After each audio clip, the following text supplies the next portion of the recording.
October 22 is a very significant day in the history of our beginnings. Welcome back to the Adventist History Podcast. This is Desmond Ford, Part 9. Last time, I talked about Desmond Ford's October 27th, 1979 presentation for the Adventist Forum at Pacific Union College. There's chapters of the Adventist Forum all around. And this presentation shook the Adventist world. Ford dissected the Adventist understanding of the investigative judgment before 1,000 people, leading him to be placed on leave almost immediately. He had 6 months to prepare a manuscript. At the end of this time period, at some point before somebody, Ford's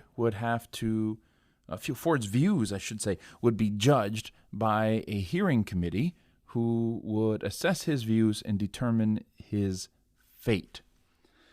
So that's where we left off. Huge seismic shift in Adventism, and we're picking up where we left off. We're going to deal with the time between that forum presentation and I guess we'll get to the doorstep of Glacier View. I want you guys to buckle up. If you're driving, hopefully you're already buckled. If you're just sitting there in your office or your chair in your living room or something, find a seatbelt. Buckle up. This episode is going to be long, and that's going to excite some of you. I know they like those 3-hour episodes. Not quite 3 hours, but it's going to be long.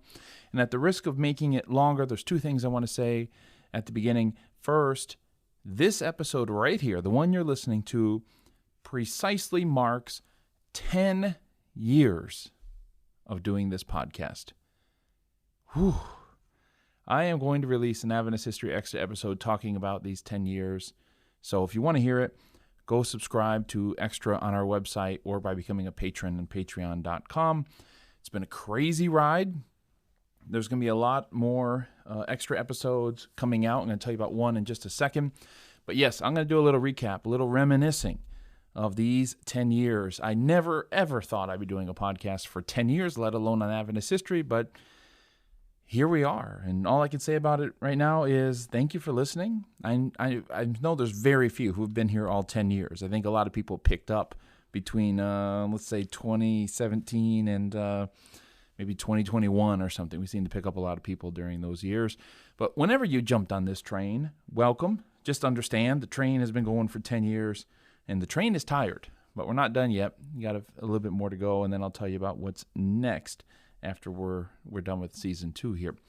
Second thing I want to say is that our bus tour just happened last week at the time of recording this, and Dr. Michael Campbell and I spent nearly a week, touring New England with 25 or so of you lovely people. It was a joy to get to know each and every one of you.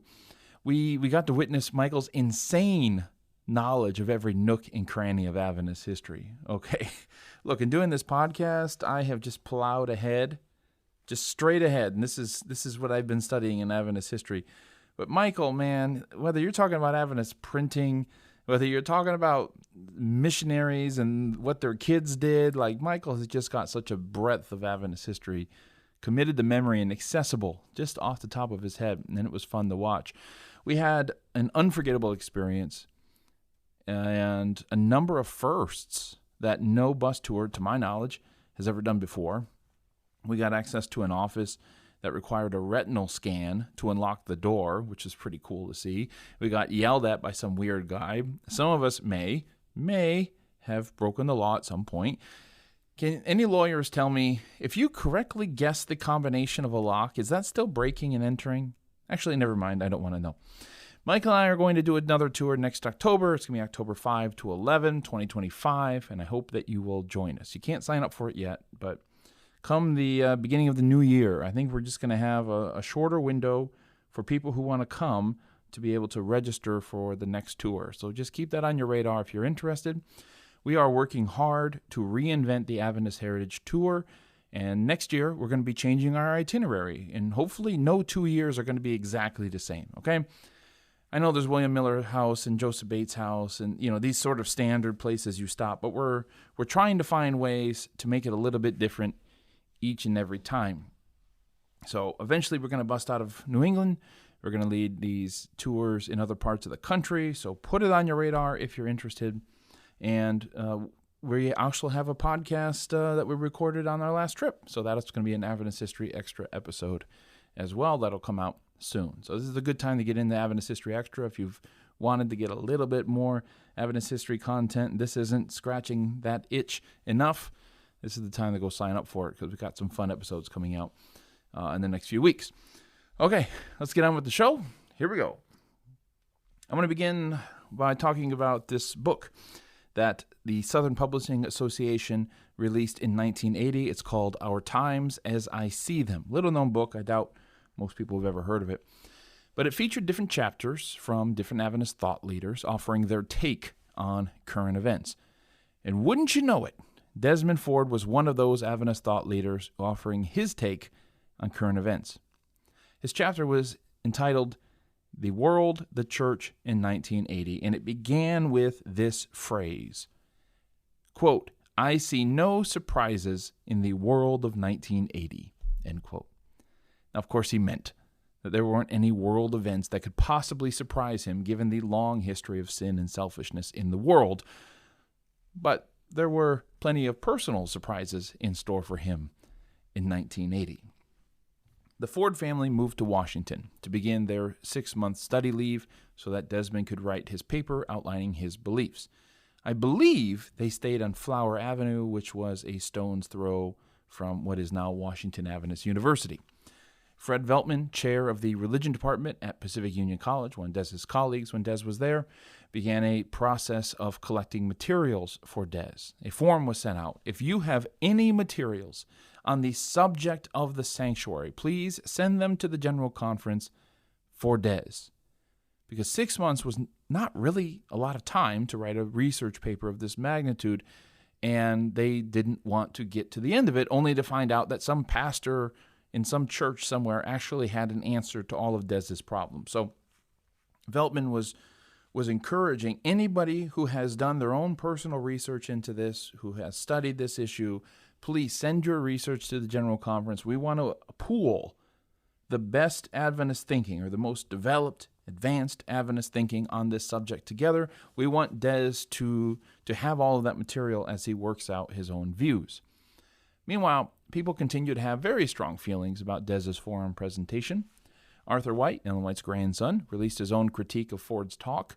Though Ford had declared that the book of Hebrews says that Jesus entered the most holy place of the heavenly sanctuary after his ascension, Arthur White made it clear that, quote, "the consistent position of Ellen G. White and the position of the Seventh-day Adventist Church from its earliest history," end quote, was that Jesus entered the most holy place in 1844.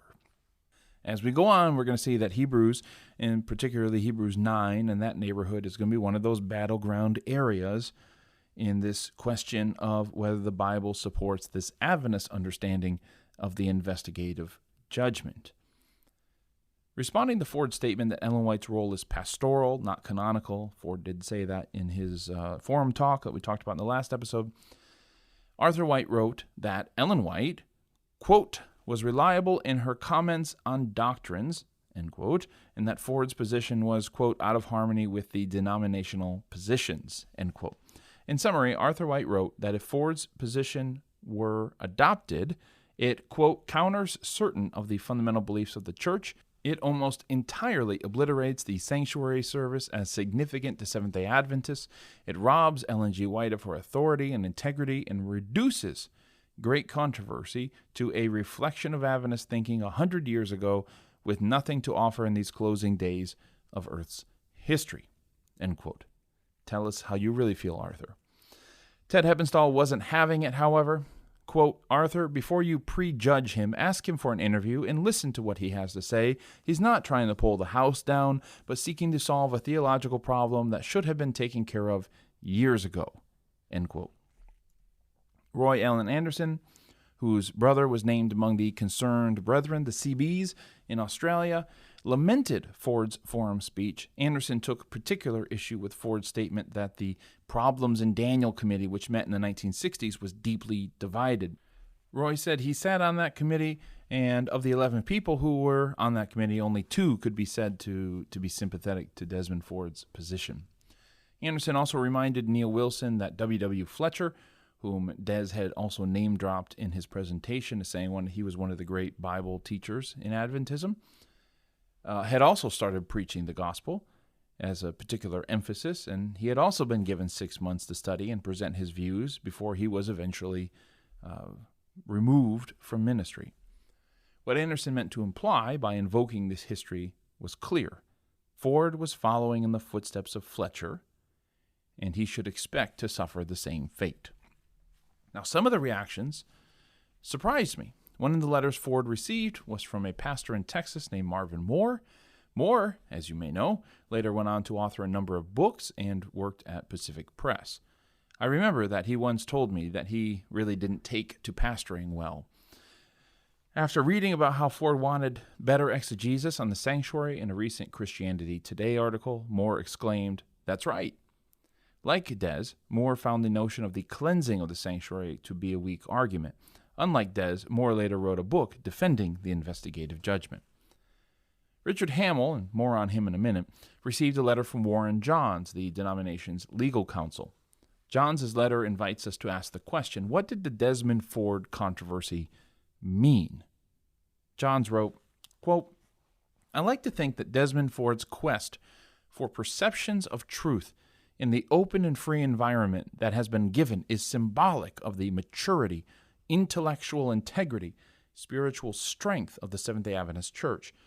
Membership in the Seventh-day Adventist Church may represent a higher degree of theological sophistication than exists in any other contemporary religious organization. The positive result is Christian growth.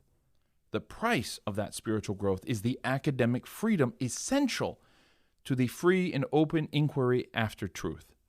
Dogmatic intransigence is a security blanket created to shield shallow perceptions. Since an honest inquiry after truth can only alter perceptions, the truth itself does not need coercive defenses, because the legalist is spiritually insecure. His dogmatism and rigidity is an external mechanism of reassurance. Pushed to the extreme, the excesses of the medieval resulted," end quote. Of course, there at the end, he's making a reference to the persecutions in the Middle Ages, Crusades and Inquisitions and the like, saying that this is what happens when the legalist, because he is spiritually insecure, right? He resorts to dogmatism and rigidity in order to reassure himself or herself. And when you push those people to the extreme, he says, this is what leads to persecution in the Middle Ages. Whew, wow. Warren Johns claimed he wasn't familiar with the particulars of Des's situation. So this wasn't a full-throated endorsement of Des's theology per se, but he clearly believed that a spiritually mature denomination should have room for Des's questions, and it seems that he believed Adventism as a denomination was spiritually mature. Of course, people from all over the world were interested in Des's case, whether they were for or against him. Des received a letter from a saint in New Zealand conceding that some of the traditional teaching surrounding the investigative judgment was wrong, yet pleading, quote, "I feel you are in great danger. Please always have a care for the flock," end quote. But a letter from the president of the North Solomons Mission wrote from Papua New Guinea praising Ford's forum presentation for standing firm on the gospel. Des also received a letter from Richard Utt, who relayed a conversation he had had with Ellen White's great-grandson. Now, this great-grandson told Utt that he had been kicked out of his church for using what Utt called a more modern, sensible attitude towards Ellen White. The pastor's wife of that particular congregation reported around the church that Ellen White's great-grandson, quote, "doesn't believe in Ellen White," end quote. Utt concluded, quote, "So even Ellen White's descendants, some at least, are with you in spirit and sympathy," end quote.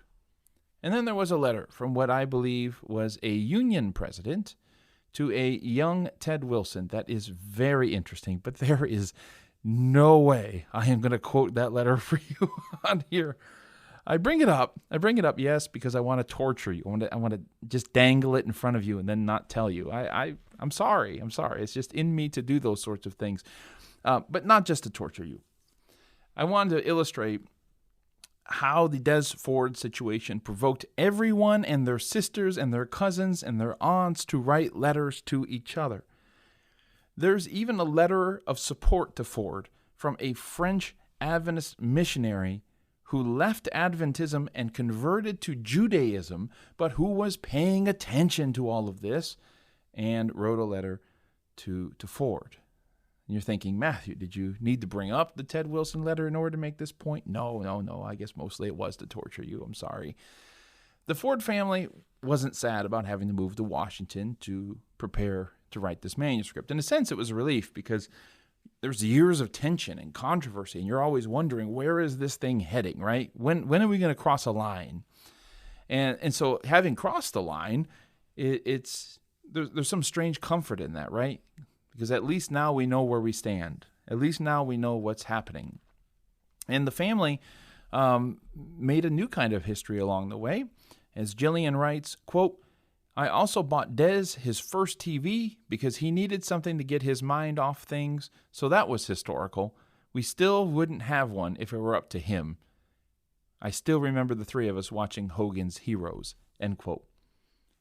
Somebody please find this TV. Do we still have this TV? Jillian, where's the TV? This is a historical thing that needs to be in the Adventist archive somewhere. All right. Desmond Ford had 6 months to write out his views, as I said.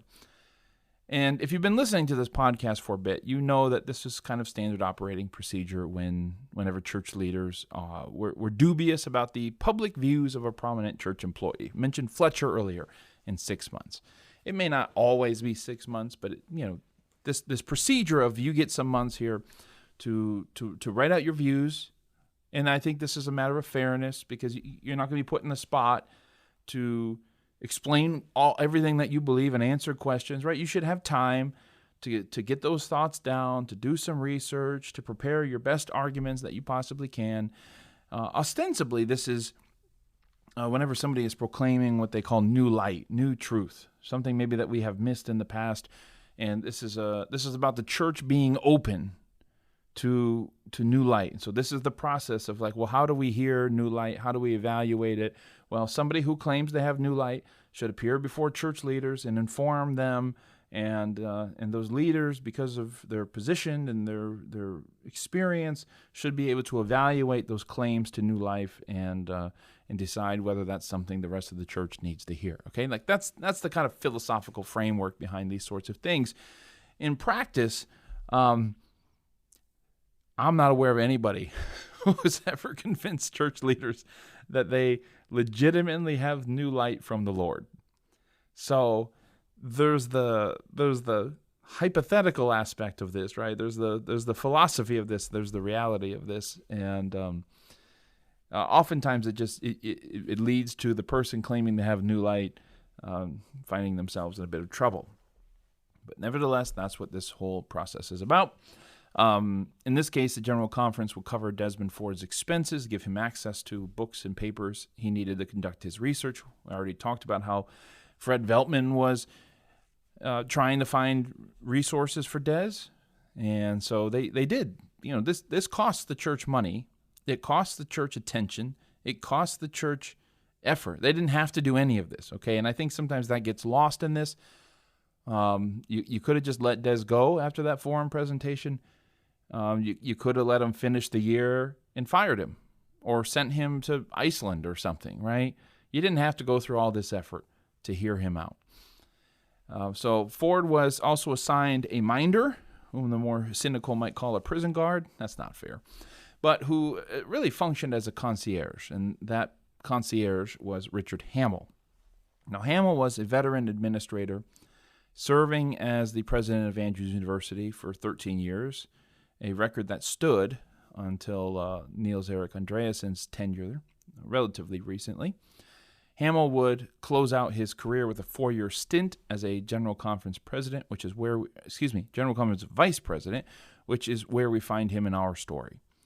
In 1994, Charles Bradford identified Howell as one of the top 5 most influential Adventists in the past 25 years at that point in 1994. So I think Howell was a great choice, if you ask me. This is you want somebody who's not easily riled up. You want somebody who has a lot of experience as an administrator, who knows how to deal with strong personalities, who's not intimidated by difficult problems, who can manage things. And, of course, from the church's point of view, somebody who will not just cave in. All right, Desmond Ford's an extremely charismatic, forceful personality. You want someone who isn't going to be overawed, but you also want someone who's going to be respectful and helpful to Desmond Ford. So Howell was the choice to fill that role. Now, following the 1979 annual council meeting in October, Richard Howell had gone to India to represent the General Conference at the Southern Asian Division's year-end meetings. And after those meetings, Howell toured the subcontinent and headed to Pakistan. Given that Iranian students had just stormed the U.S. Embassy in Tehran, he was a little nervous about crossing the border because, in solidarity with Iran, some in Pakistan had burned the American embassy there as well. So, as an American, do you really want to cross the border? What are you walking into? Well, he went anyway, and after some meetings in Pakistan, Howell took some vacation time and traveled through the Khyber Pass with its steep mountains and notoriously windy roads past ancient fortifications. Howell could take his time and enjoy himself because he knew it would be his last trip. Before setting out for Asia, he had notified Neil Wilson that he intended to retire at the General Conference session in April 1980. So for Howell, I came out here for work. I took a little bit of vacation time. This is going to be the last time that on behalf of the church, I'm traveling the world. So I'm just going to milk it a little bit. I'm going to enjoy it. And then I'm going to go home. I'm going to spend, the last 7 months or so at work. And then I'm retired, right? The end is in sight. He was going to move up to Washington. He had already sold his house by the time the 1980 General Conference session had happened. And life was going to be great for Richard Howell. Except the day that Howell returned to the office from India and Pakistan, Neil Wilson told him that his retirement would need to wait.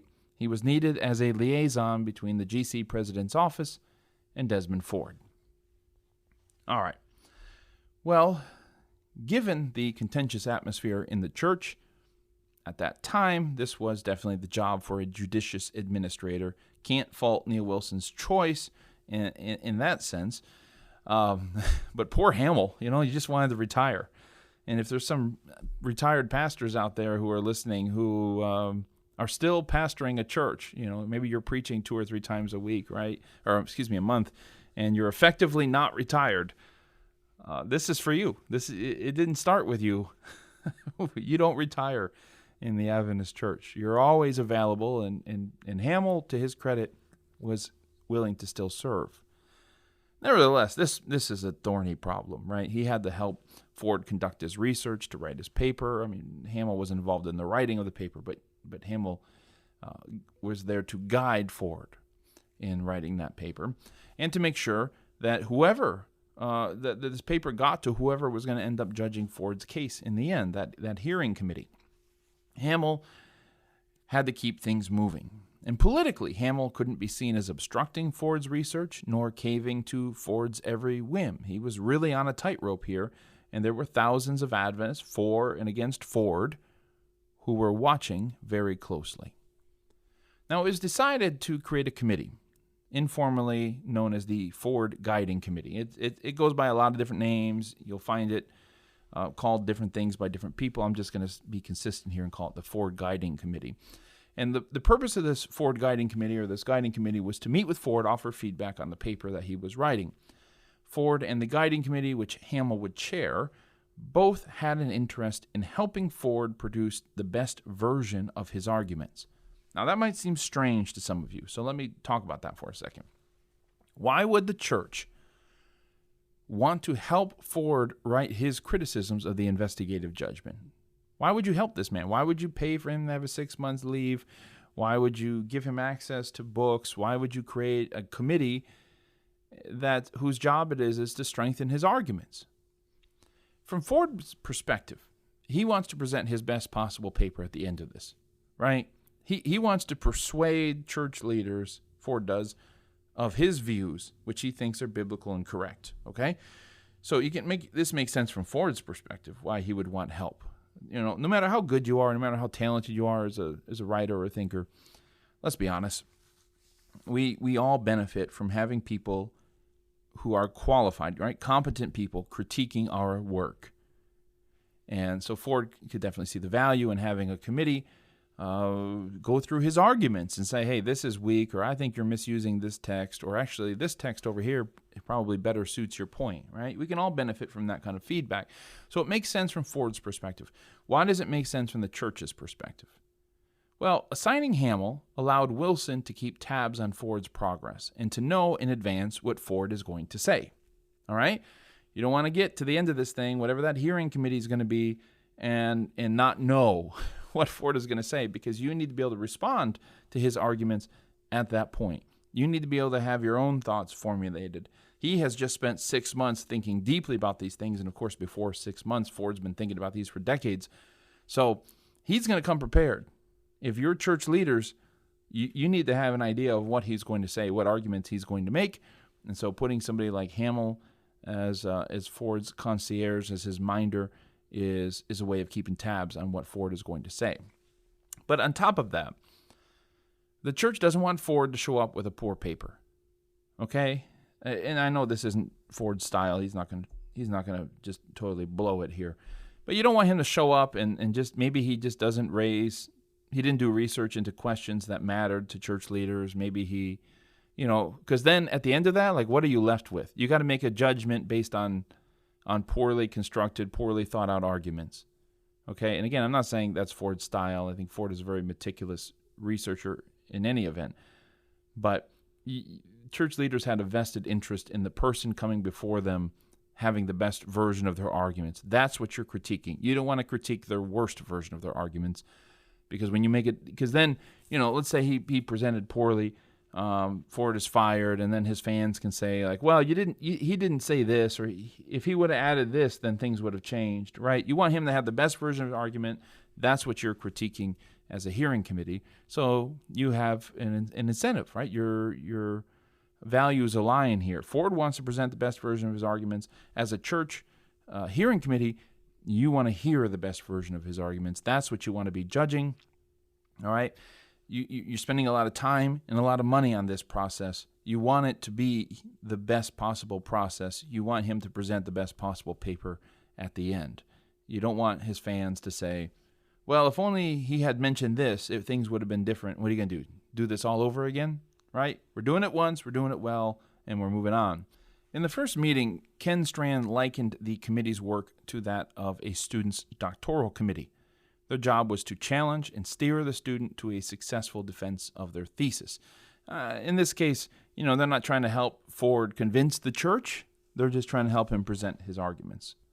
Besides, according to Desmond Ford at least, Neil Wilson told him before the guiding committee meetings that even Leroy Froome had acknowledged problems with the investigative judgment on his deathbed. Okay, this was a problem a number of leaders and scholars had seen, and I think there was a professional interest in there, a theological curiosity of like, yeah, we know this is a conversation that needs to be had. Maybe they didn't agree with how Des was having the conversation, but they at least could support him in saying, yes, we would like to see this issue studied and talked about. So for some of those members on the guiding committee, perhaps they had that own professional or spiritual interest in Ford's work as well. Now, the Ford Guiding Committee is an often overlooked part of the Glacier View saga. Many of the accounts I've sourced for these episodes jump from Ford's forum presentation to Glacier View, about whatever it was, 6 months, 8 months, 9 months, 10 months later. But the committee actually met 3 times in between, and they recorded their meetings through the intervening months. Unlike the Glacier View recordings, I believe these committee meetings offer perhaps the best insight into what various church leaders thought about Desmond Ford and his views, because it's a small group. It's not 100+ people like the hearing committee, the sanctuary review committee will eventually be. This is a handful of people sitting across from one another and talking. Now, I've listened to these tapes, likely maybe one of the very few people to hear them since they were made. And I've taken notes, I will say, because if you're used to our forum presentation, I played some clips for you.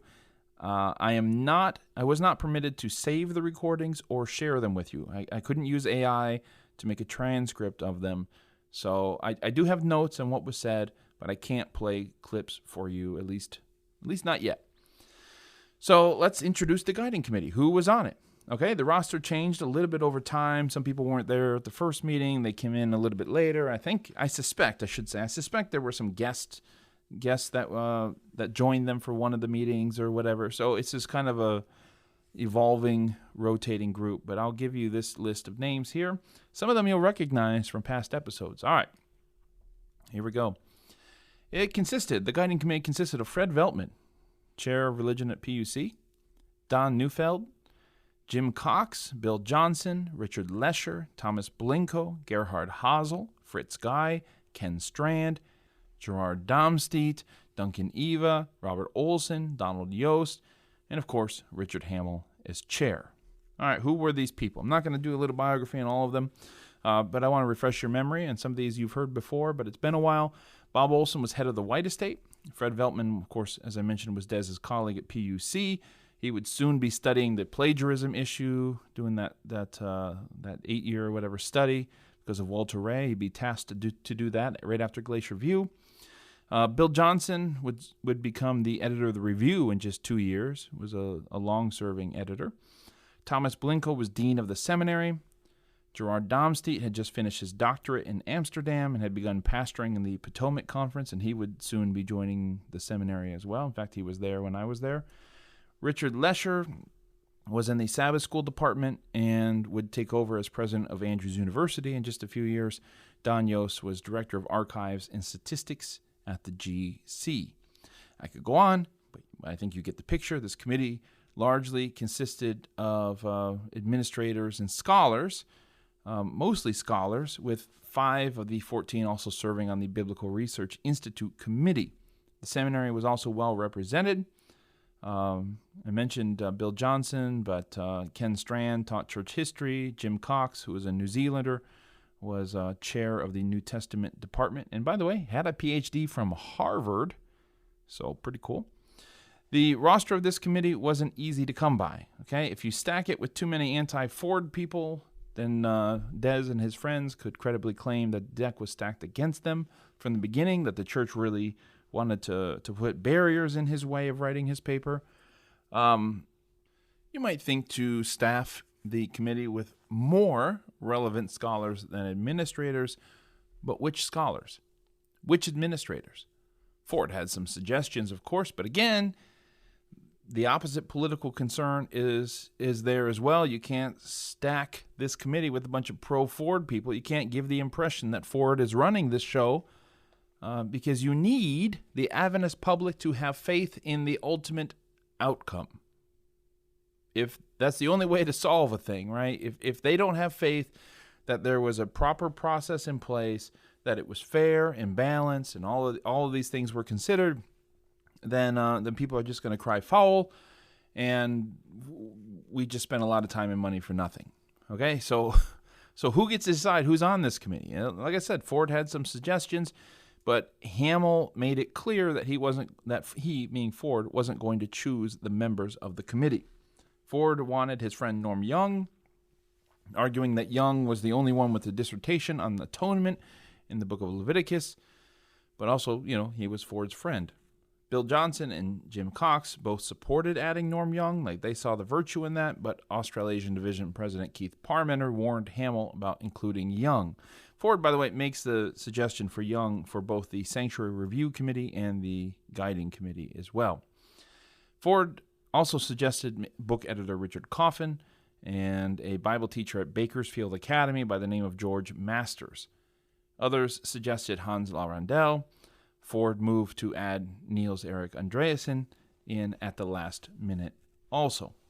So Hamill had his hands full just getting this committee formed. Who's going to be on it? Who's even going to have time and interest to want to be on it? And of course, membership of this committee was ultimately up to Neil Wilson, but Hamill had to manage the people itching to get their man in and maybe just tip the scales ever so slightly one way or the other.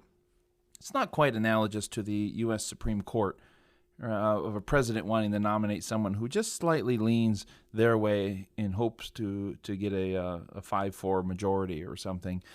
But certainly with these things, if you're Desmond Ford, if you're in his shoes, you don't want to see a bunch of people who all hate your guts on this committee because it's not going to be very helpful to you. And of course, if you're the church, you don't want to see a bunch of people who love Desmond Ford on there either.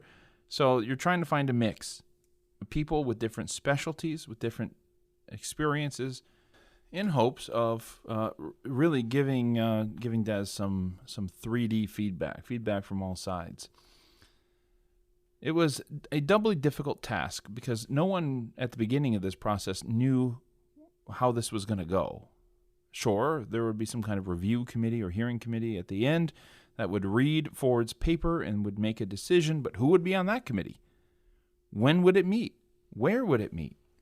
At the end of February 1980, Howell had few answers about this. He knew Wilson was leaning towards August 10 to 13 as the time to have the final meeting, owing to it being the only free time in the calendar for the General Conference officers.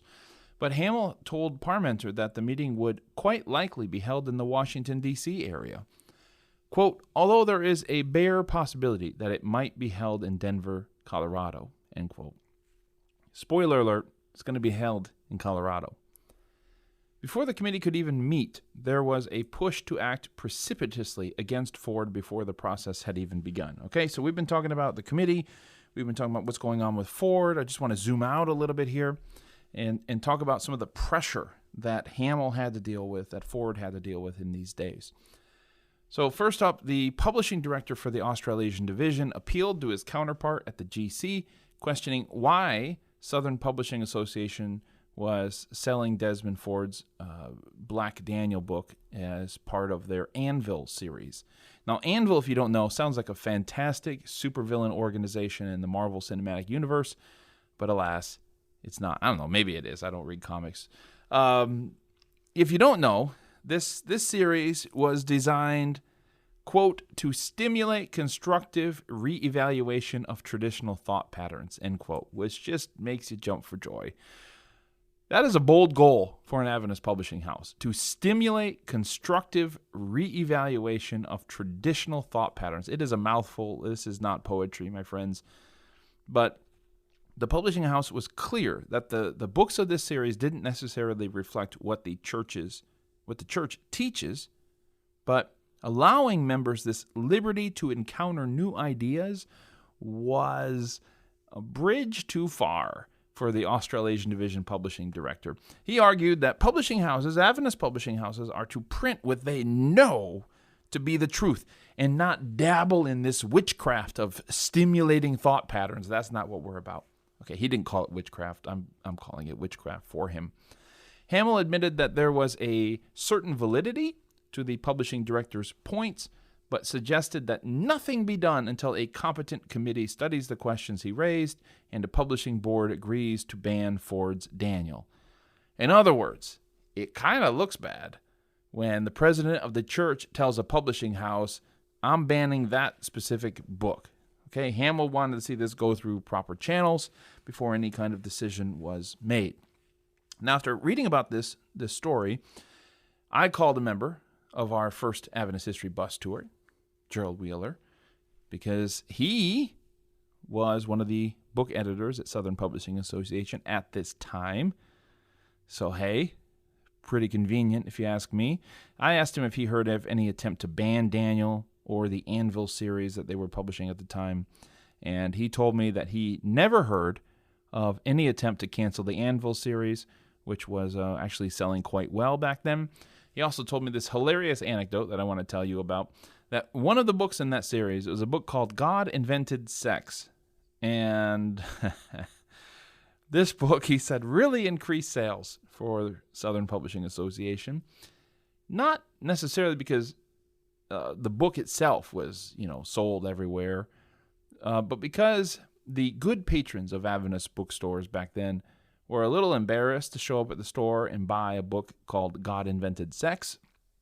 So what they would do, Gerald told me, is that they would often buy a bunch of other books along with God Invented Sex to kind of disguise the fact that it was one of the books they were buying. So people just, ended up buying a lot more other books when they were going to go buy God Invented Sex than they would if they were buying another great controversy or something, right?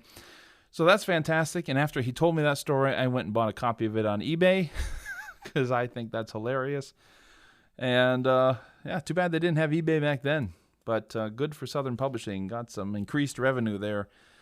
I know Michael Campbell likes to tell the story that his article on sex and Sabbath is the most popular article he's ever written. So, hey, look, if you're in the publishing work and you're listening to this right now, these are free tips, okay? Sex sells in Adventism. That's the moral of the story. Please don't take that too far. Besides the attempt to ban Ford's Black Daniel book, why do we call it Black Daniel? If you don't know, the cover is all black. It's the coolest book design, I think, that Adventists have ever done. But that's why it's called Black Daniel. The whole cover is black. Anyways, besides that attempt, local leaders sometimes move to execute their own judgment. The pastor of a congregation, which I used to pastor, sent a letter to his members declaring that Ford sympathizers would be disfellowshipped. And this was long before Glacier View. And the point of this is, many people had already made up their minds. Ford was guilty. Glacier View would just be a formality. Okay, so in bringing this up, I'm talking about the pressure that was on Richard Howell, the pressure that was on the guiding committee, of course, the pressure that was on Desmond Ford. People were not all waiting for Glacier View to find out if what Ford taught was truth or error. A lot of folks had already made up their minds, and they were already going ahead with whatever they thought was right. And so this puts a lot of pressure on your guiding committee, because you might start to wonder, what are we even doing here? More on that in a minute.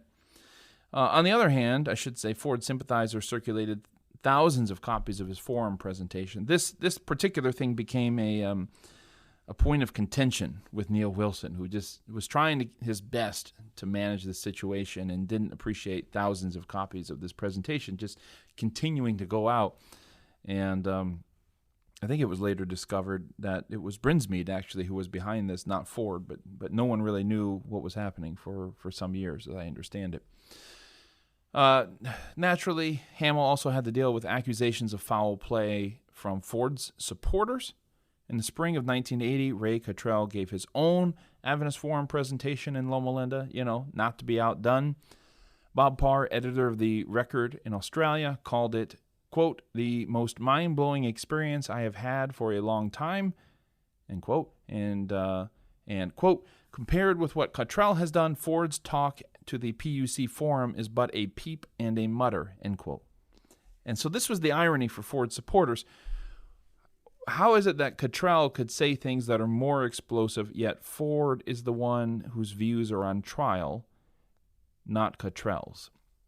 Now, Cottrell wryly hinted at this during his talk, saying he wished he had 6 months to develop his own views.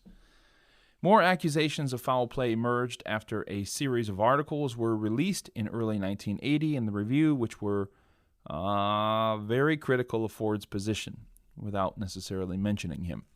Ford's fans alleged that even while church leaders were ostensibly meeting with Ford in good faith, right, the guiding committee is there to help Ford, the church was still running articles designed to prejudice the Adventist public against him. And this seemed to many like more evidence of Review editor Ken Wood's campaign against Ford. Now, some of the Review articles in the Sanctuary were written by members of the Ford Guiding Committee. Don Neufeld wrote a 9-part series on the history of the doctrine of the Sanctuary.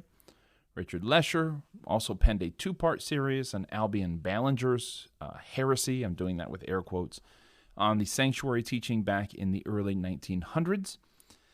And the Review also advertised a compilation of Ellen White's writings on the Sanctuary that just conveniently was timed for this moment. But Ken Wood really irritated Ford's allies with his editorial, Colleges in Trouble, which you would think from the title, right? Like, what does this got to do with Desmond Ford? But in this article, Wood lamented the lax moral standards and strange winds of doctrine present on Adventist campuses. All of this was tied up with a letter which Ellen White had written in 1906, where she admonishes Adventists to, as she put it, keep your children away from the school in Battle Creek. Wood makes it clear that Ellen White wrote this letter because the correct understanding of the ministration in the heavenly sanctuary, which Ellen White called the foundation of our faith, was being eroded. Of course, what Wood doesn't say, and which was pointed out to him immediately, was that in 1906, the Battle Creek College was not an Adventist school anymore. What would become Andrews University had already moved away, and this was a Kellogg effort here, and right before Kellogg was about to be out of the church. So Ellen White is basically warning Adventists from attending a non-denominational, like it's not an Adventist denominational school. She wasn't warning them away from attending Adventist schools. Now, of course, Wood's article hit Ford because he's part of this strange winds of doctrine that are present on Adventist campuses. He taught at PUC. But of course, the problem was it hit a lot of other people as well. You can imagine how teachers, professors, and school administrators felt about the editor of the review saying that immorality and heresy were in Adventist schools and then using Ellen White to encourage parents to pull their kids out. Jack Castle, president of PUC, was furious.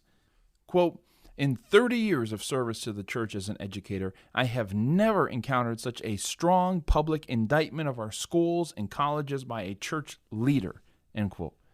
This created a crisis for Wood from which he would never recover, as union presidents banded together to ask for a new editor of the review, but this is a story for another day. In response to Wood's article, Gil Valentine showed glimpses of his incisive and rigorous mind, which we see displayed in the books that he publishes these days. He wrote a response to Wood's editorial in the Andrews University student newspaper, the Student Movement. The headline, I don't know whether Valentine chose this headline or not, but it summarizes his point well: "Review departs from faith." Valentine flipped all of the traditionalist arguments around. He claimed that it was Wood who damaged the credibility of Ellen White by misusing her, that it was the church that risked breaking unity by acting rashly against Ford, and in the same issue of the Student Movement, another article reacted to Wood titled, "Attorney Refutes Review's Editorial." Okay, so Valentine was not the only one. And in a private letter to Ken Wood, one Ford follower pleaded, quote, "Can't you see that you are our editor too?" End quote. In other words, the review should represent all Adventists, not just a few.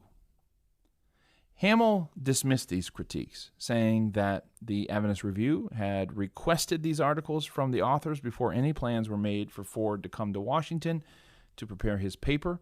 Besides, Howell wrote to Neil Wilson's assistant, just because Ford had differed on some points of doctrine doesn't mean that the church has to pause its preaching on these issues until Ford gets around to finishing his paper. Neil Wilson said basically the same thing to Gil Valentine in a letter. Gil responded to these arguments, saying that his problem wasn't with the right of the church to publish its beliefs, but with the needless editorializing. Valentine noted that he had a statement from Ken Wood that he has, quote, "closely followed every statement and nuance," end quote, of Des Ford for the past 22 years. Gil concluded wryly, quote, "His point is that he is not prejudging Dr. Ford, he is simply judging him," end quote. And if we weren't in the middle of a series, I'd call this episode The Investigative Judgment of Desmond Ford. I'm copywriting that. Don't steal that. Maybe we'll use that someday. So while Howell offered the same defense that Neil Wilson did and others did for the review, Howell was not blind. He wrote, quote, "Nevertheless, I think it would have been helpful if some of the editorials hadn't been pointed quite so directly at Dr. Ford," end quote. Howell's claim that the church shouldn't be expected to suspend the defense of doctrine simply because somebody challenged it is true. It's true. You shouldn't have to suspend all of your preaching and teaching just because somebody has a question. But it does obscure the fact that this was more than a defense of doctrine, as Gil Valentine points out. It was, I would say, an attempt to sabotage Ford's case. A New England pastor made this point quite clear in a letter to Howell. Quote, "Review editors have been quoted as saying that there is so much similarity between Ford's views and Ballinger's views of 75 years ago that they have a responsibility to warn the church of this new outbreak of heresy and need not wait until summer to do so. Such precipitous action can only hasten and widen the division in the church. Such actions can only increase alienation among our membership, which is already causing individuals and groups to consider breaking away from the SDA church," end quote. The pastor reminded Howell that trust in leadership was at a low, owing to what he called the post-Watergate mentality. He then added, think presciently, quote, "In the final analysis, it will be the full membership of the church which determines whether Ford's views are unorthodox rather than a committee of administrators and scholars. Administrative decisions may sever employment and may have some influence on the attitudes, but the membership has the power to overrule administrative decisions by direct contribution of funds to dissidents, by acceptance of the views or teachings of the dissidents and propagating those views until the dissident view becomes the majority view within the church. So we must take seriously the priesthood of all believers and provide information that is adequate to allow our membership to make an informed decision." End quote. Yeah, there's a lot there. In other words, I would suggest that it was precisely because Kenwood understood that the Adventist public was the final jury that he was publishing these views against Ford. Sure, people had questions, not really sure what is the church's position on all these things. Those are perfectly valid questions. It's perfectly respectable for the review to want to answer those questions. But as Gil Valentine pointed out, it went beyond merely answering questions. And I think a credible case could be made that Kenwood, through his editorializing, was trying to prejudice the Adventist public against Desmond Ford in hopes of, with the realization that the Adventist public is going to make the final verdict on Desmond Ford, whatever Glacier View would decide. Sure, as Howell said, some of these articles may have been planned before there was any whisper of Glacier View. I don't know exactly when word went out that they wanted Don Neufeld or Richard Lesher to write on these subjects, although it's interesting that they both ended up on the guiding committee. Maybe they asked for these articles before Ford's forum presentation, or maybe not. So even if that's true, however, there was nothing that forced Kenwood to publish those articles at that time. Because when church leaders are indicating publicly a willingness to listen to Dr. Ford and consider his arguments, Kenwood had, in the words of that New England pastor, decided to warn the church of Ford's heresy and thus showed contempt for the process. The GC is saying, hey, Ford, come to Washington. We're going to give you what you need to write out your views, and then we're going to listen to you. And at least in theory, we're going to give you a fair shake here and consider what you have to say. And while that's going on, the editor of the review is saying there is heresy in our schools. You know, Ford was just a professor right before this leave. There's heresy in our schools, and and I need to warn the church about this heresy. He's not on the same page with church leaders at that moment. He's playing to a different crowd.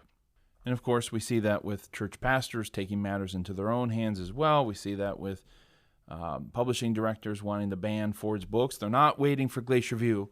They've already made up their mind, and they want to get going now.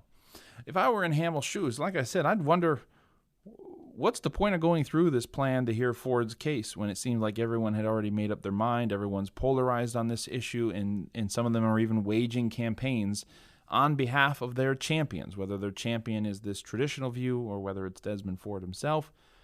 But hey, Howell did the best he could to hold the lid on things and pressed forward with the first meeting of the guiding committee. Now, these 3 guiding committee meetings were meant to provide feedback on chapters of Des's manuscript. But in order to do that, of course, the members of the committee needed access to his work as it was being written. So the first meeting covered the issues that Des raised in his first 2 chapters. The second meeting would cover chapters 3 and 4. And the third meeting of the guiding committee would cover chapters 5 and 6. Whew, look at me doing that high-level math there. Thus, the members of the committee had time to read Des's first 2 chapters before they met for the first time in early April. Des's first chapter, in case you don't know, I think this is probably online somewhere, his Glacier View manuscript. If not, you can find it on eBay, usually. But anyways, first chapter of his manuscript is on the history of Adventists who had problems with the investigative judgment, while the second chapter concerns the sanctuary in Hebrews. In other words, did it contradict the Adventist understanding that Jesus entered the most holy place of the heavenly sanctuary in 1844, or did Jesus, as Des was saying, and as pretty much all Christians say, besides Adventists, that Jesus went into the Father's presence after his ascension into heaven? Bill Johnson, who specialized in Hebrews, noted that he and Des agreed on what Bill called the bottom line meaning of Hebrews, but they differed in significant ways. In a letter to Howell, Johnson wrote, quote, "The differences in interpretation perhaps boil down to this. I think Des is reading Hebrews through modern SDA eyes rather than through first century eyes," end quote. The day before the first meeting, Jim Cox confessed the conundrum he faced in a letter to Howell. Cox was troubled, he said, by Des's understanding of the atonement, but agreed with Des on another issue. Cox had a number of problems with Des's views, but added, quote, "In most of the major points that he makes, my reading of Hebrews would suggest that Des is right," end quote. The whole process of evaluating Ford's manuscript and rendering some kind of judgment implies that Ford was either right or wrong. But what if he was partially right or partially wrong? How might the church adopt some of Ford's views, but not others? And did it really matter in the end? Scholars might appreciate theological nuance, but few others do. This was being set up as either Ford is a heretic or Ford is somebody who's bringing us the truth.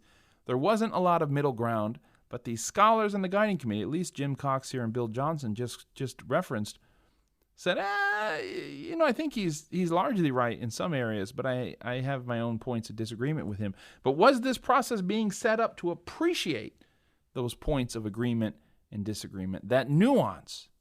Yeah, not really. The next day, April 4th, 1980, this was the first meeting of the committee. And at that first meeting, Howell declared, quote, "The purpose of this committee is to dialogue with Dr. Ford and be helpful to him as he prepares his paper. We understand this help to be in the form of criticizing." Please don't end the recording there. There's a lot of people in the local church like, I have that spiritual gift. I help people in the form of criticizing. Anyways, back to my quote. "We understand this help to be in the form of criticizing the first draft that he has prepared, drawing his attention to gaps, if there are any, further research that needs to be done, to what some might feel to be errors in biblical exegesis or matters of fact, and to sharpen the thinking all around on this topic," end quote. These guiding committee meetings were designed to look over chapters of Des's manuscript and provide feedback, as Howell just said. Various members throughout this process offered presentations on the key issues Des raised, followed by a group discussion about these issues.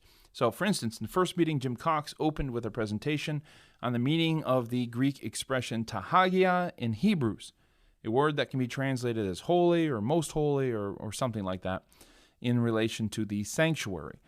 This concerned Ford's assertion that Hebrews describes Jesus as entering the most holy place after his ascension, not in 1844. So where did Jesus enter, in other words? Cox made it clear that these were his, quote, "tentative opinions at this moment.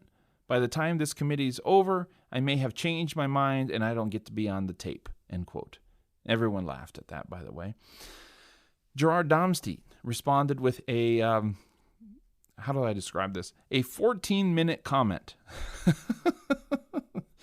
Raise your hand if you've been in a board meeting and you've heard a 14-minute comment.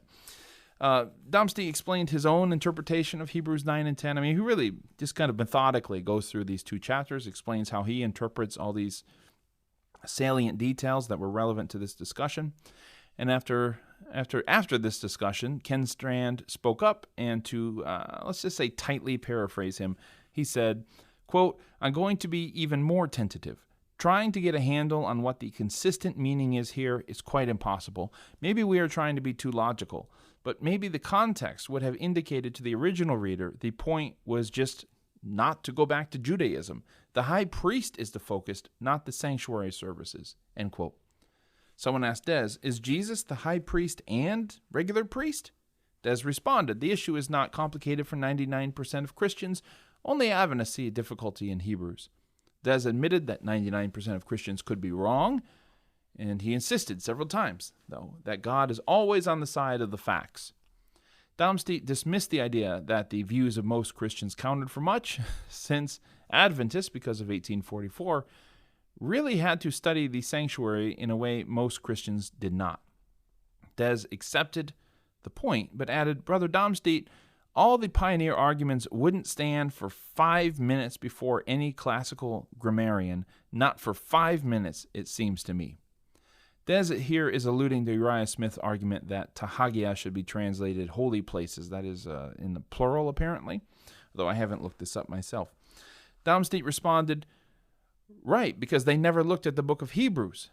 Ford, I just mean grammar, in terms of language. They were just straight wrong, that is all. About Tahagia, every statement was incorrect when they tried to argue from the plural. Ford was, I think by all accounts, a kind Christian man, but exchanges like this show that he wasn't always gentle. Blame it on the Aussie bluntness, his personality, or if you want to look at the worst here, blame it on arrogance. He was sure that he was right. He was impatient to be challenged by someone who had studied these issues as much as he had. And that's why in the last episode, we talk about this exchange. Maybe it was an episode before, actually. I don't remember now. It's been 10 years, guys. The memory is the first thing to go. I'm almost ready to run for president. Anyways, sorry. Anyways, okay, so what was I saying? Oh, yeah. He wanted to be challenged. That exchange that he had with Erwin Gain. You know, Erwin was a very, very bright scholar, and he had studied some of these issues that Ford was dealing with pretty deeply. And even though Ford didn't agree with him, you can kind of see Ford's breathlessness in these letters to be engaging with somebody who's kind of on his level in some respect. And so I wonder if some of Ford's, his bluntness, even his dismissiveness, is just his impatience of like, I want to deal with somebody who's studied this as much as me. I want to deal with somebody who I can go toe-to-toe with. He wants to be challenged. And of course, he's been studying this for many, many years. And even though many of these people in the guiding committee, some of them I should say, have had their specialty in some of these issues, like the book of Hebrews, you'll notice that Jim Cox and others are saying, like, yeah, this is my tentative conclusion. Like, I haven't studied it enough to be absolutely certain yet. So Ford is dealing with people who are just freshly entering this field, and they haven't put as much effort and time into it as he has. And I think there's a little bit of that impatience there to, like, let's just get through these rudimentary arguments, as he sees it, and get to the good stuff, right? Like, the pioneers are just wrong. They're just wrong. Like, let's just leave that behind and move on and talk about more salient issues here. But you can also understand how if you're on the guiding committee, statements like that can be off-putting. Just sweeping your hand and saying that all the pioneers were wrong to make this argument, especially when it hasn't quite been demonstrated to you yet, can feel off-putting and dismissive. At another point in the first meeting, Lesher and Howell urged Ford to modify his first chapter. The first chapter was this, as I said, this history of problems with the investigative judgment. Lesher argued that Des should remove his conclusions and just do history. Just do history. Don't make a point at the end. Just do history. Ford was concerned, however, that people wouldn't read his entire manuscript, and so he wanted to make sure that if all you read was the first chapter, you would get the point of the entire document. He said that I hope that they will not make a decision that they will have the good sense not to cast a vote on something that they haven't studied. Yeah, about that. Someone, and I think this was Jim Londas, pastor of the Sligo Church, suggested that Des offer other solutions to the sanctuary problem than his own. Londas was concerned that this would come down to whether or not you accepted the traditional view or Desmond Ford's view of the investigative judgment. By outlining the problem historically, of this problem of the investigative judgment, and by offering several solutions, Des would, in Londas's view, not be positioning himself as the sole answer to the problem he was presenting. Ford scoffed at that, asking, where can I find these other options? Right? What other options to this problem exist? A committee member mentioned Ray Cottrell and Eldon Thompson as having presented options as well. And then he volunteered to say, I'll write an option to solve these problems as well that you can include in your paper. But I think the committee realized there just wasn't enough time. This wasn't a theological paper to explore every nook and cranny of this topic. It was a position paper for Ford to use to represent his views, not to try to solve the problem for other Adventists, but to represent his views before a committee. And after some more feedback, Des exclaimed, "If I'm going to follow all of the good suggestions of my brethren, I'm going to need another year." Now that statement seems to rub up against Des's later claims that the committee wasn't all that helpful to him. We'll talk about that a little bit later. If following their good suggestions would take another year's worth of work, then clearly there were plenty of good suggestions, even if that was an exaggeration. The problem was that there wasn't enough time. The members of the committee didn't have enough time. They all had full-time jobs, as far as I know. Des didn't have enough time. The church leaders didn't have enough time, as we shall see in the end. The committee closed their first meeting with a conversation about who would be on the final committee that would meet at the end of this process, what became known as the Sanctuary Review Committee. Someone said that they were concerned about the perception that Des wasn't given a fair shake, and so the process should be fair, and Des should be consulted on who gets to judge his views. Howell bristled at this, arguing that Des was consulted. It's just that those making this decision, Neil Wilson and his Prexad team, presumably, didn't adopt all of Des's suggestions. Des spoke up. "The suggestions are of no value if the suggestions are dropped. I might as well have not been consulted." Howell pushed back on that too. To be consulted means that your opinion was sought and considered. To be consulted does not mean you get your way. Another committee member said that there were 9 Ford supporters on the Sanctuary Review Committee, and in the end, Ford said that he was happy. He wasn't going to fight about who was on the committee. The first meeting was positive, and when you listen to the tapes, you get a sense that some of these committee members, at least some of them, really wanted Des to write the best possible paper. We looked at these ways in which they were offering Des some advice on how to sharpen his argument, how to present it in a way that would be received in the best possible light. They didn't have to do any of those things. They could have just shown up, argued about Hebrews and history, and left, right? They didn't have to have an extended conversation about the best way to sharpen your argument. You didn't have to participate in this committee in good faith, but a number of them did. Even after the first meeting of the guiding committee, there was confusion, however, as to what exactly the guiding committee was for, because if Ken Strand saw the group as helping Des sort of defend his dissertation, others weren't so sure. In a letter to Neil Wilson, Fred Veltman told the president of the denomination that it was hard to know what the guiding committee should be doing when no one knew what the final committee would look like. Veltman didn't know if Des would even be allowed to appear before the final committee or whether the guiding committee was expected to show up and represent Ford's views for him. So they were there to help Ford, but help him do what exactly when they didn't know how this process was going to go? After the first meeting, the group took a long break owing to the general conference session that happened later that month in April 1980. As you may remember, a list of 27 fundamental beliefs was adopted, and I say that with some nuance because it's not like these fundamental beliefs did not appear before this point. They were just reworked and adopted, I should say, from a list that had previously appeared in the church manual. Fundamental belief 23, this is the belief with the most words, mind you, affirmed faith in Jesus' entry into the most holy place in 1844. It was a cleaned-up version of what had been in place since 1931, which was itself based on Uriah Smith's fundamental principles back in the 1870s. I mention this to remind you that the delegates at the 1980 GC session didn't see themselves as voting for any new ideas, but clarifying what had come before, and it passed without any opposition from the floor. Now, some church leaders, it seems, rejoiced at the seeming unanimity of the vote because, how people are going to vote on the sanctuary fundamental belief might give some kind of indication of where our membership is on that issue. If there's considerable controversy on the floor of the general conference session over this issue, then we've got a problem on our hands. We've got to sort this out. But the fact that it passed without any negativity, without any challenge, it seemed to indicate to some leaders that they had maybe a green light to go ahead and successfully defend this doctrine from anyone who's going to challenge it. I wonder who that could be. But Jack Walker from Tennessee was bothered by the seeming unanimity of the vote. Desmond Ford had been saying that many scholars agreed with him but they were too afraid to say anything.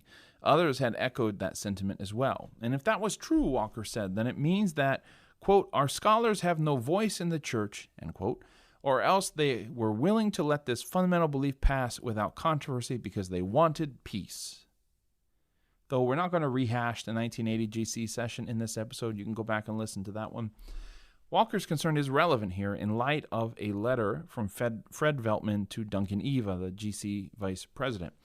When the updated list of 27 fundamental beliefs was circulated in early 1980, Veltman informed Eva, quote, I must honestly confess that anything I say will be an understatement of my concern, as there is no way that I can adequately register my deep and serious hesitancy to support the statement of beliefs.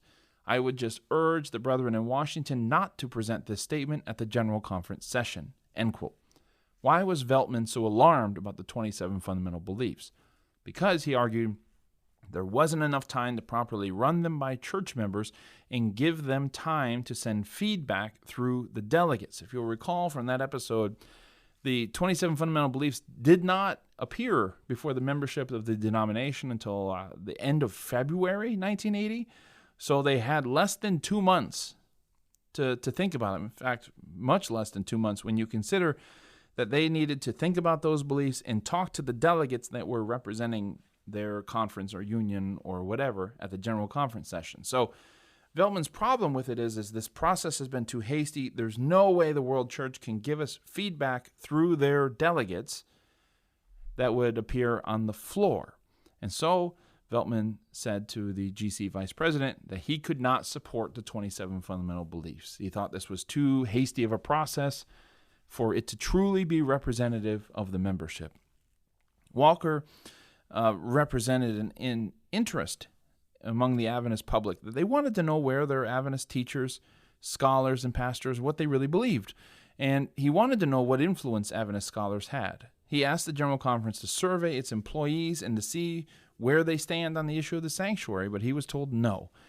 A survey would be done at Glacier View, and I'll talk about that in the next episode.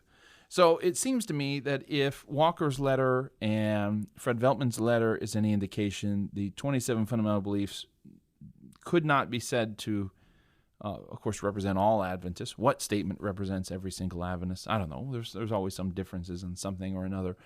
But he had a problem with the fundamental beliefs being forced through. And there's, even though the process of doing these 27 fundamental beliefs began before Ford's forum presentation, okay, in the spring and summer of 1979, nevertheless, this was a significant moment in the Ford affair because it indicated the church leaders that because it was an uncontested process on the floor of the General Conference session, it indicated that, like I said, that perhaps you have a green light to deal with those who are challenging the sanctuary, because obviously the church unanimously supports this understanding of this doctrine.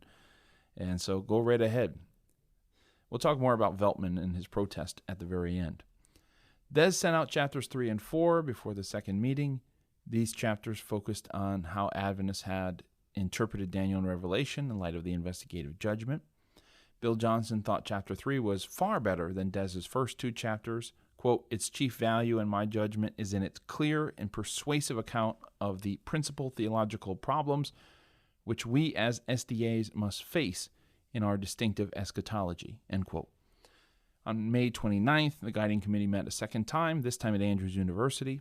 Howell mentioned that the attempt to push the Glacier View meeting back to October and have it coincide with annual council, apparently somebody wanted to do that, wouldn't work. The meeting would have to be held in August. And the good news, though, was that Des was ahead of schedule in his writing, and Des added that people should have the manuscript 5 weeks before Glacier View, which, he said, is enough time to read it twice if you read for 30 minutes a day. The agenda for this second meeting was, just packed. Keep in mind, guys, these people are meeting for 2 days, okay? These are 2-day meetings. These are not week-long meetings. These are 2-day meetings. So here's the agenda for the second one. First, Howell wanted to talk about whether any Old Testament prophecies could extend past the first century. Second, he wanted to talk about the nature of Bible prophecy, then the year-day principle, more on that in a second. Fourth, contextual and linguistic problems in Daniel 8 and 9. Finally, the investigative judgment. Yeah, that's a lot to pack into 2 days. Any one of those topics could occupy 2 days. While I listened to the tapes, and mind you, the tapes don't contain every minute of what was said. Sometimes they just start in the middle of someone talking and you're trying to figure out what's going on in this context. When is this taking place? What just happened? I can't, nor can I quite identify everyone's voice yet. Some of them are a little bit easier than others. Thank you, Gerard Domstedt, for having such a distinctive voice. But I do think Ken Strand must have given a presentation in the morning on whether Daniel was largely fulfilled by the end of first century. And I wish I could get into all of this, because I know if you're just hearing this for the first time, you didn't read Desmond Ford's manuscript, you're like, what is Des claiming here? Howell said that there were some strong points, and that if Strand's presentation were true, then this is a big shift. I think this was all getting at Des's point that no time prophecies could have their primary fulfillment beyond the first century, because Jesus could have come in the first century. This is his point. The disciples expected Jesus to come in the first century, and Jesus didn't. So how can you have a 2,300-year-long prophecy that stretches all the way in to 1844 if Jesus could have come in the first century? Domstedt asked Des as much. Is this what you believe? And Des said, I think Daniel could have been fulfilled in the first advent. Daniel 2 is the coming of the kingdom. Daniel 7 is the coming of the Son of Man. Both are fulfilled in Jesus. Domstedt said this is a view that many historicists would have a problem with, and Des just straight up interrupts him and says Jesus apparently wasn't a historicist then. The two sparred a bit on whether Jesus was the final and ultimate fulfillment of the Son of Man in Daniel 7. Others jumped in, pressing Des on why he thought Daniel 7 was fulfilled in Jesus' first coming. Did Des mean that Jesus had approached the Ancient of Days, as we see in Daniel 7, and the books of judgment are opened and all of that? Des said yes, and in a clever but unclear turn of phrase, said these prophecies were fulfilled but not filled full. This is a phrase that he liked to use. It was inaugurated eschatology, not consummated eschatology, if you want to be technical about it. Few seemed convinced by Des's argument, and Des replied, quote, apparently the New Testament writers weren't even embarrassed by your problem, end quote. That last phrase being another perfect example of Des's bluntness, which often rubbed people the wrong way. Gerhard Hazel piped up and said allusions to Daniel in the Gospels are not the same as explicit fulfillments. You know how sometimes these gospel authors will say, and Jesus did this to fulfill what had been written. Does the stone in Daniel 2 crush the kingdoms of the earth, but then 2,000 years pass before the wind blows the dust away? This is what Gerhard Hazel is asking. Fred Veltman pushed back on that, said the New Testament writers were immersed in the Old Testament. We cannot demand that they be more explicit for the sake of 20th century readers. Veltman noted that the questions Adventist evangelists ask of the Bible are not often the questions the biblical authors were answering. That struck a note with Howell, who said that the obvious meaning of Matthew 25 is not the meaning that some of our pioneers gave to it. Howell said that when doing his dissertation back in the 1940s, he claimed that the pioneers were wrong, and a mentor gently corrected him. They weren't wrong if they found meaning in the text for them. Howell said he flinched when Ford came out and said that Ellen White was wrong to support the Millerite view that the Bible predicted the fall of Turkey on August 11th, 1840, or whatever. Howell would rather have Ford say, this event was not the first intent of the passage, rather than just coming out and saying you're wrong. But Ford asked whether the text at any level intended to talk about the fall of Turkey in 1840. Howell conceded that Ford might very well be right there, but that we have to honor the pious errors of past generations if God nevertheless reached people through their errors. And keep in mind, he's not saying we need to preserve their errors, but we shouldn't be so quick to condemn them if God was working through those errors, a la William Miller. After a brief break, the committee returned to hear a presentation from Bill Shea on the year-for-day principle. This so-called principle stated that in the time predictions of apocalyptic prophecies in the Bible, a day usually represents a year. So in Daniel 8:14, 2,300 days, or strictly speaking, evenings and mornings, represent 2,300 years, stretching, of course, all the way to 1844. Des and Bill Shea went back over Daniel 9 quite a bit. Shea said that Ford was mistranslating the Hebrew word for 77s, and Ford shot back, appealing to authorities to back up what he was saying. Shea wasn't having it. The only authority I need, he said, is a Hebrew lexicon and a concordance. Bill Shea's voice was rather agitated with that last comment, but Des wasn't done yet. Des said, "It only says sevens, not 7 days," Ford replied. Exasperated, Shea said, quote, "The word Shevuim is the word for weeks, Desmond," end quote. Needless to say, they didn't get through the agenda. After the second meeting, Bill Johnson offered a familiar appraisal of Des's progress. On the issue of Ellen White's relation to the Bible, Johnson wrote, quote, "Personally, I find Des's position close to my own," end quote. But in some areas, Johnson thought Des misused the Bible and failed to appreciate that most members are uninformed and traditional. These words are in quote in Johnson's letter. On the subject of the sanctuary, at least. Johnson added, quote, "I wish he would give more thought to their concerns and ideas as he prepares the final draft of his manuscript," end quote.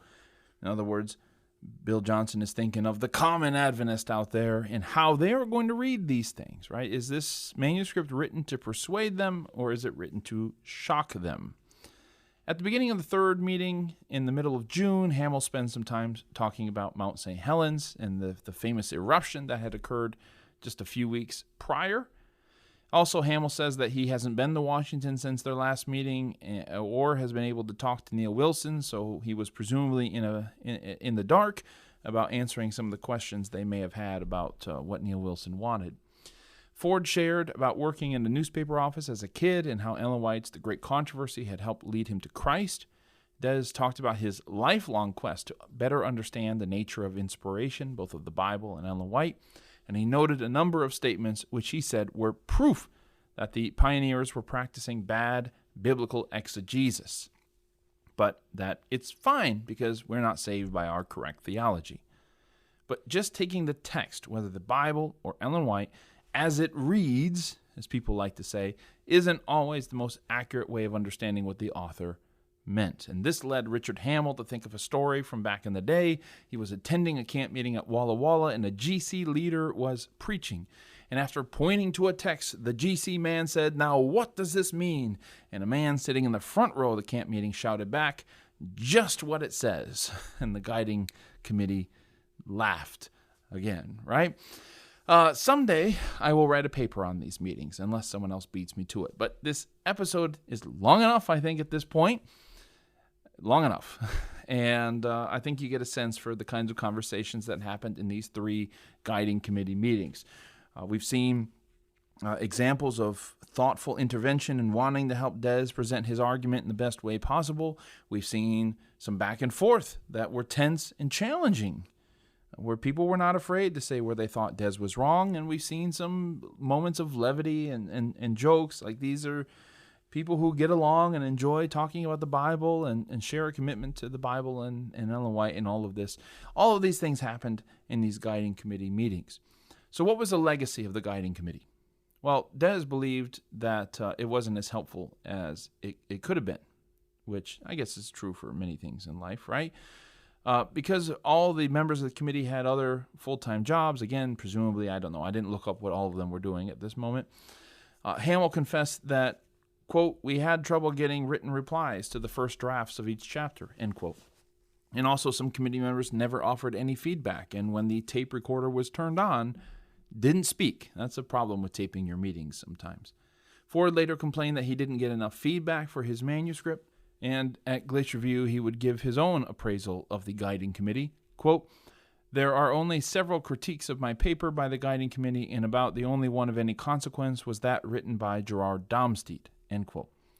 Again, you can see his dismissiveness, as if all of the other comments and all of the other letters and work that the other members of the committee did were of no consequence to him.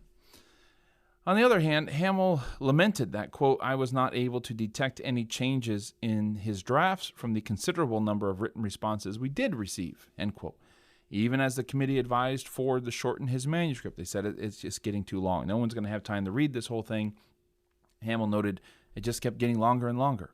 And I'll tell you more about this when we get to the next episode as well. I want to end this episode with two predictions Des Ford made. Des believed that when the tapes of these meetings would eventually be released, they would vindicate his claim that, quote, most people spoke for 3 to 8 minutes in total, end quote. These tapes have not been released after 44 years, although you can go to the archives and listen to them if you're approved to do research there. And while recording the meetings probably did prevent some people from speaking too freely, I can see that point. I can say that most people spoke for more than 3 to 8 minutes. At least those who spoke for more than 3 to 8 minutes, and that's a gross understatement. Like I said, there's one comment where Dom Steet spoke for 14 minutes, just one comment. But that's all really beside the point, isn't it? The point is whether the committee gave Desmond Ford valuable feedback as he wrote his paper. Because we can sit here and say, well, all of those people should have been relieved from their jobs or something and devoted full time to this enterprise. But that's not a practical expectation. And while it would have been nice to hear more voices on the recording, to have everybody participate, I wonder if it's also reasonable to expect everyone to participate equally. I mean, have you ever done a group project in college? Oof. This leads me to Des's second prediction. Quote, the audio tapes of the committee meetings are in the archives of the church. I venture to prophesy that the tapes will never be made public. That would be a damning indictment of the Ford Guiding Committee, end quote. Now, I don't know what being made public means. I mean, like I said, if you get approved to do research at the GC, you can go listen to them. They're not exactly hiding. I listen to them. They're available. Okay, they're not hiding. But are they made public? Are they put on YouTube? No, they're not. I wish they would be available. I wish everything. But it's part of my dream is I wish all of our archives could be scanned, all of our recordings could be posted online, all of that sort of stuff. But I also understand why that's an impractical dream. But to his point, that if these recordings were put online, everyone would see that the Ford Guiding Committee had failed. It would be a damning indictment, as he put it. I don't know why. I think it just depends on what your expectations of this committee are. If you expected them to, I don't know. It just depends on what you expect them to do. Certainly more could be done, but I think whenever it comes to a group project, when it comes to a scholarly conference, more can always be done. More can always be done. You always want more people to participate. I mean, just being a pastor, you want more than the 10 or 20 really strong volunteers that you have in your church to be involved. You want everyone to be involved. The reality is, let's say in 99% of churches, you're not going to get a majority of your members even who are actively committed to the cause, all right? And I think this is true for this guiding committee as well. So I don't know that having listened to the recordings, is this now do I see this damning indictment of the work of the committee? I don't think so. Ford wanted them to do more, and obviously more can be done because more can always be done. And the guiding committee, maybe their level of participation was connected to how much they perceived that he valued their participation, right? If he's making a lot of changes because of their comments, then maybe they would make more comments. But if they think that everything they say is not being listened to, then why would you speak up, right? So I think this is a dynamic in this committee as both sides are looking at this and are largely frustrated with the other side. Because why am I going to put effort into this when I have a full-time job if my effort is not at all valued or make any difference whatsoever in this paper that he's writing? So, hey, someday I hope that you have the opportunity to listen to it yourself. You can come to your own conclusions about this committee and the work that it accomplished. I do sense in listening to these recordings, I don't see anyone particularly bitter about the work that's being done. I see a wonderful, robust back and forth between Des and other people, between other members and other members. I see jokes. I see levity. I see a sincere desire to want to help Des. Could they have done more? Sure. Could Des have listened more to some of their suggestions, particularly about shortening his manuscript, not repeating his arguments over and over through the chapters? I think if it was a book being prepared for publication, then definitely. I do understand Des's point that I need to repeat myself because I don't know if anyone's actually going to read the whole thing. And that's a very legitimate fear in light of what's about to happen. If you ask me, it was an impossible task. Everyone on that committee, like I said, I think they had a full-time job. The climate around these meetings was so polarized, the procedure to be followed was so unclear, that people had very little incentive to be fully engaged in the process of critiquing Ford's manuscript. In fact, given the likelihood that this whole process would end badly for Ford, there was an incentive to disengage and maybe even to obstruct if you wanted to, right? I don't want to be seen helping him if he's going to end up being fired and be persona non grata in the church.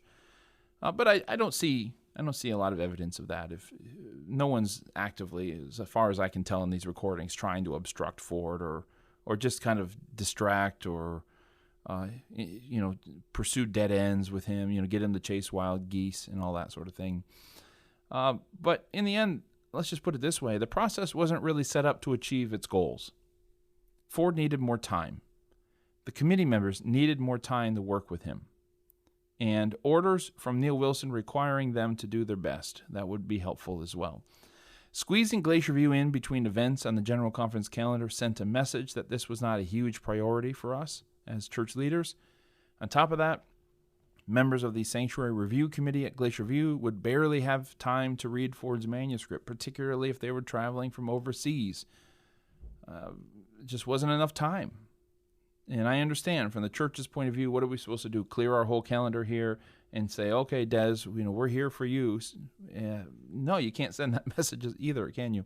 So making changes along those lines would have helped to produce a better paper. But at what cost? Giving a suspected heretic 6 months of paid leave to study to write his views might be seen as the church being generous with its children. But what about 12 months? Would loyal tithe payers be excited to foot that bill? Would tithe payers be excited to see their leaders completely wrapped up and absorbed in this controversy? Would they be happy to see this conflict drag on longer and longer? We've talked about some of the things that were being written in the review. We talked about some local church pastors taking matters into their own hands. The longer this dragged out, the more that certain actors outside of the General Conference building are going to end up deciding this anyway. So you can't let it go on for too long, right? These were all costs, too.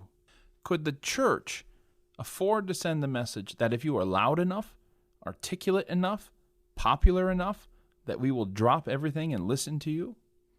I think we can agree with Des that the guiding committee did not fulfill its mandate in the fullest sense. But I think it was also somewhere near the best the church could have done given the circumstances. In the guiding committee process, we see the deficiencies in both the church and in scholarship. A deficiency in the church because, well, this was the most accommodating the church has been to those wanting to change the church and challenge doctrine. It was still a clumsy, unclear, and only somewhat useful process.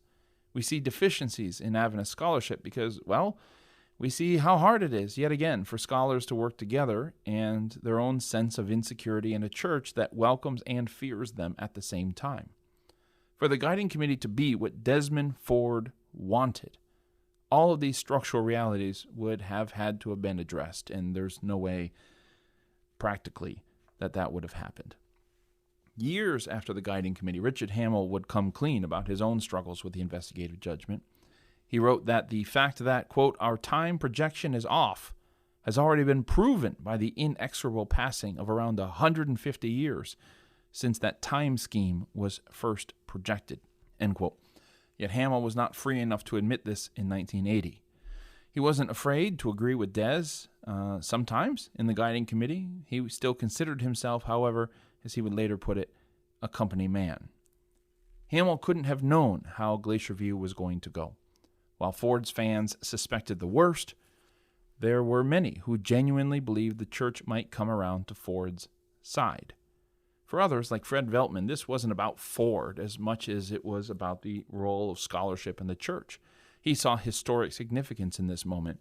In a letter to his colleagues at PUC, he wrote, quote, If we expect the church administrators to treat the question fairly, and if we expect PUC to get involved, it is only right that we as scholars let it be clear where we stand.